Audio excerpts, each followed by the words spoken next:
Okay, so this cover crop is winter cereal rye, and this is normally what we're encouraging producers to use in the fall. So it should overwinter and come back and start growing next spring. And we actually have a pretty good stand here too of this. I'm curious to hear what it is like at the research farms, if it's similar or not. But this should overwinter, should come back growing strong next year.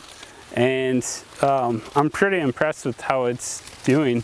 It seems like it's been growing quite a bit too since the corn has gotten mature, basically. So this is a really practical cover crop to use. It's fairly cheap for seed costs, and since it overwinters, it can provide some of that benefit of the weed suppression and other benefits if we have a thick enough stand. Yeah, you could graze this or hay it if it produces enough biomass. I'm trying to think of other benefits other than the nitrogen uptake and soil structure benefits. Right. We still have a long way to go on learning about cover crops too.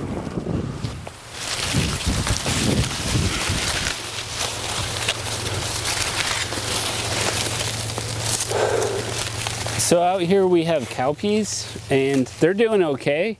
I'm curious to see what they'll look like in a couple weeks, if they'll keep growing. I believe these will winter kill, and so they shouldn't come back next spring either. But these could be a good forage crop for cattle too. The cowpea. Yeah, and so these are kind of like soybeans in that they have a higher nitrogen content, so they should break down and release nitrogen next year.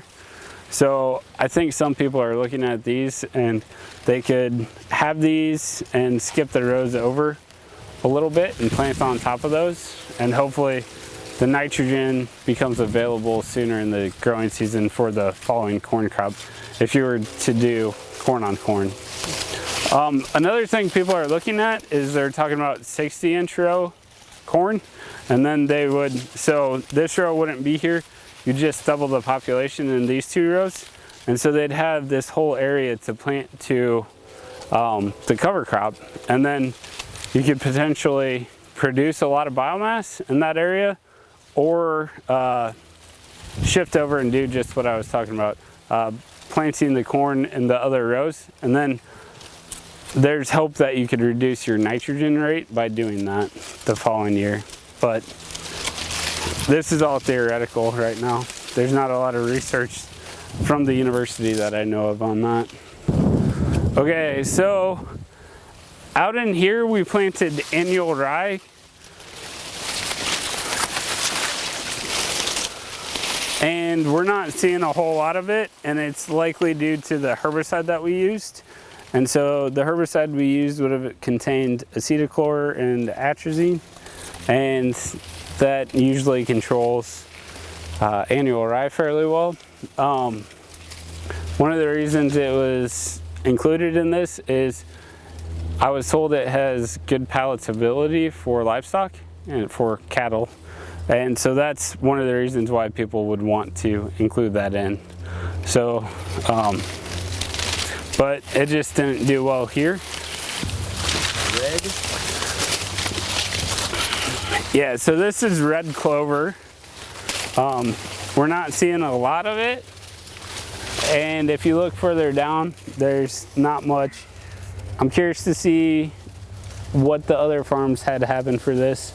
But red clover is often used in pastures and used for hay, and so it also is, it's a legume. They don't use it for cover crops very often, do they? No, it's, well, so some people do use it as a cover crop after small grains. So I shouldn't say they don't use it as cover crops. So usually small grains are harvested in sometime in July. So then you could go out and plant this, and you'd get that nitrogen fixation, and so you could go through the next year, till it or kill it, and have a nitrogen credit for the following soybean crop. So basically, it fixes nitrogen, and then as it decomposes, it'll release that nitrogen for the following crop. So I shouldn't say it's not used as a cover crop, but it's not used as a cover crop after corn or soybeans very often in Iowa, just because it doesn't have enough time to produce a lot of biomass and fix nitrogen for the cost of the seed.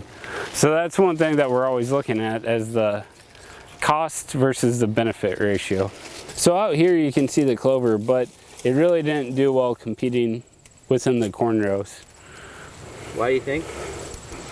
I think it's mainly just, well, it could be the herbicide potentially, but also the light, being able to compete for light. This is our last plot, and it's a mixture, and I believe it's daikon radish, cowpea, and cereal rye. So let's go take a look out in it.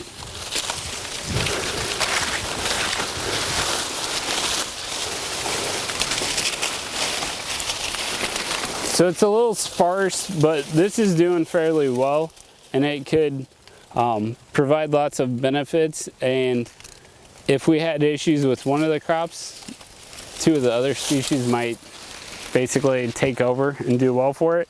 But there are additional costs involved by adding this. I do think you could cut down on the seed rate, but you'd have to weigh the benefits of that. So most of the time we look at single species because of the cost benefit breakdown, but